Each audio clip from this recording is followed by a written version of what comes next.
Ganyan po kadami yung tubig na ilalagay natin sa pagkain ni Mama Pig. So masabaw po yun si Mama Pig pag kumain. Ganyan. So ang isang timba po, ganito kalaki na timba. So hanggang dito po yung tubig niya.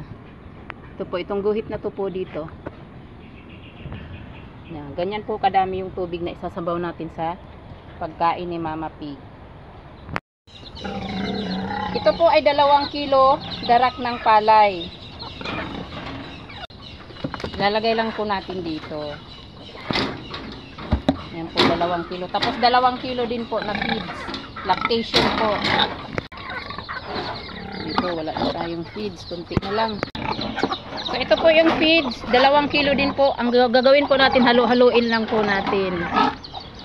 Para mag-mix po yung darak saka feeds. So, ayan na po. So, ganyan po kadami yung sabaw, yung tubig ng pagkain ni Mama Pig.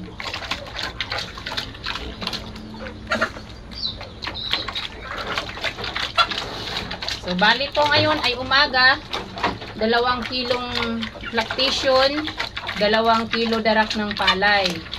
Tapos po yung tubig ay madami din po. So, mamayang hapon naman po ulit, no? Ganun din po. Umaga at hapon lang po ako nagpapakain dyan. Ang aking mga manok ay makain din. So, yan po, habang kumakain si Mama Pig. So, ito po ay nag-feeding transition na po tayo sa ating mga piglet. So, ang ating mga piglet po ay 19 days old simula nung pinanganak. So, ang ginawa ko po, nag-feeding transition na po ako, no? Bali po, nakaubos na po sila ng 3 pack po. 3 pack na ilit po kasi yung gamit ko, no? Nakaubos na po ng 3 pack ang ating 14 na piraso na piglet. So, ngayon po, mag-feeding transition na po ako kasi po malalakas na po sila kumain. So, medyo mahal po kasi yung isang pack ng ilit, 100 piraso, isang pack, no, 1 kilo lang.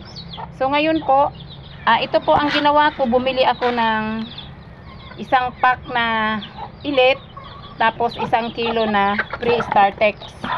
So, ito po ay pinaghalo ko lang po. No, pinaghalo ko na po 1 kilo na ilit na isang pack na ilit, tapos 1 kilo na pre-Startex. So, pinaghalo ko na po dito. So, ayan po, no? Feeding transition na po ako. 19 days old pa lang yung ating mga piglet. So, ayan. So, diskarte na lang po, no? Kasi, ang mahal po kasi ng 1 pack na ilit. 100 pesos. So, malalakas naman po sila kumain, kaya nag-feeding transition na po ako. So, bali po, kung ito ay maubos, itong baling 2 kilo na to, kung maubos na, pre-Startex na po ang bibilhin ko na po, no? Pre-Startex na po ang papakain ko sa kanila pag naubos na po ito. So, ang kulit po ng aking manok. So, ayun yung mga sisiw niya, gusto niyang kumain. Kulit niya, sige, bigyan natin.